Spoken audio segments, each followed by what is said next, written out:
जय हिंद साथियों। चलिए यहाँ पे जो सेकेंड शिफ्ट का मैथ का एग्जाम हुआ है, कोई भी सेट हो, सभी सेट के प्रश्न को देखने वाला है। ए सेट हो या बी सेट हो, आप लोग चेक कीजिए कि आपका ना कितना ऑब्जेक्टिव सही हो पा रहा है। 50 में आप लोग कितना ऑब्जेक्टिव और सब्जेक्टिव सही किए हैं। चलिए सभी प्रश्नों को बारी बारी से देखते हैं, फटाफट स्टार्ट करते हैं वीडियो को। आप लोग ये स्कोर काउंट करके बताइए कि 100% लगभग जो ऑब्जेक्टिव है, सभी ऑब्जेक्टिव को 100% ऑब्जेक्टिव को बिल्कुल करेक्ट आंसर, 100% करेक्ट आंसर जानने वाले हैं। तो चलिए देखते हैं फटाफट, हम लोग शुरू करते हैं। आप लोग 50 में कितना सही किए आप कमेंट बॉक्स में छापिएगा। चलिए यहाँ देखिए फर्स्ट नंबर सवाल क्या कह रहा है कि मूल बिंदु से यहाँ पे दूरी पूछ रहा है। बिल्कुल इसका 0 0 है तो 3 का स्क्वायर 4 का स्क्वायर निकालिएगा तो आपका 25 आ जाएगा। 25 का वर्गमूल 5, ऑप्शन नंबर ए लगाया तो आपका बिल्कुल करेक्ट आंसर है। वाई एक्स से दूरी पूछ रहा है, ऑप्शन नंबर बी हो जाएगा 12।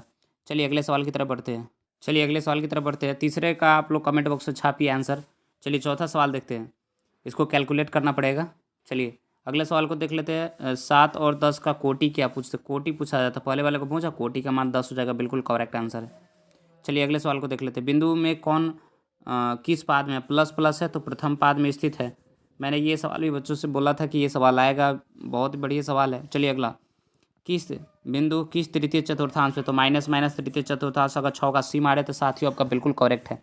चलिए अगले सवाल की तरफ बढ़ते हैं। चलिए अगला सवाल को देख लेते हैं फटाफट। यहाँ पे बिंदु इतना इतना को मिलाने वाले रेखाखंड का मध्य बिंदु पूछ रहा है, तो इसका मध्य बिंदु निकालिएगा तो ऑप्शन नंबर बी हो जाएगा, 0 0 निकल जाएगा।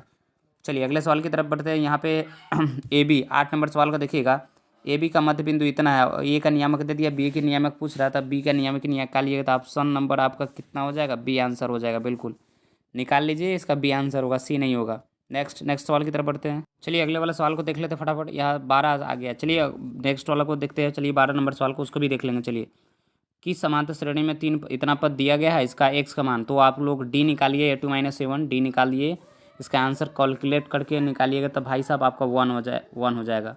अगर 12 का आप लोग ए मारे हैं तो बिल्कुल सही है। समांतर श्रेणी कौन समांतर श्रेणी में है, तो क्यू कभी बद नहीं हो सकता, स्क्वायर भी नहीं होता, ये भी नहीं होगा, ऑप्शन नंबर बी लगाया था आपका बिल्कुल सही है।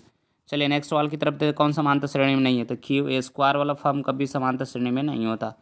ऑप्शन नंबर 14 का क्या हो जाएगा, 14 का सी हो जाएगा। चलिए अगले सवाल की तरफ बढ़ते हैं। अरे मित्रों देखिए 15 नंबर बहुत ही लड्डू सवाल दिया गया है। चलिए 15 नंबर सवाल है, एन विषम संख्याओं का योगफल कितना होगा, तो एन स्क्वायर, आप इसका सूत्र था, इस पर निकाल सकते हैं। चलिए अगले सवाल की तरफ बढ़ते हैं। नेक्स्ट सवाल, 1 किसके मान के बराबर होगा, तो चलिए यहाँ पे देख लेते हैं सवाल 16 नंबर क्या कर रहा है। 16 नंबर 1 किसके बराबर होगा, तो sine square theta plus cos square theta के बराबर होगा। ऑप्शन नंबर इसका 16 का ए माने तो बिल्कुल करेक्ट आंसर है आपका। चलिए साथियों अब ये अगला वाला सवाल देख लेते हैं। इसको मैंने कैलकुलेट किया 17 नंबर सवाल को। इसका जब कैलकुलेट कीजिएगा तो tan स्क्वायर थीटा आ जाएगा। tan 45 का मान 1 होता है, बिल्कुल करेक्ट आंसर है। सेक स्क्वायर 60 का मान √2 होता है, ऑप्शन नंबर इसका अगर सी लगाया तो आपका बिल्कुल सही है। चलिए अगला सवाल देखते हैं। Sine square 30 degree minus cos square 60 degree का मान कितना हो जाएगा, तो इसका आंसर साथियों 0 हो जाएगा। चलिए अगले सवाल की तरफ बढ़ते हैं। क्योंकि 1 में से 1 घटाइएगा, मैंने जो साइन 30 का मान होता है वो कॉस 60 का मान होता है, तो जो मान इधर होगा वहीं घटाइएगा तो आपका आंसर हो जाएगा 0।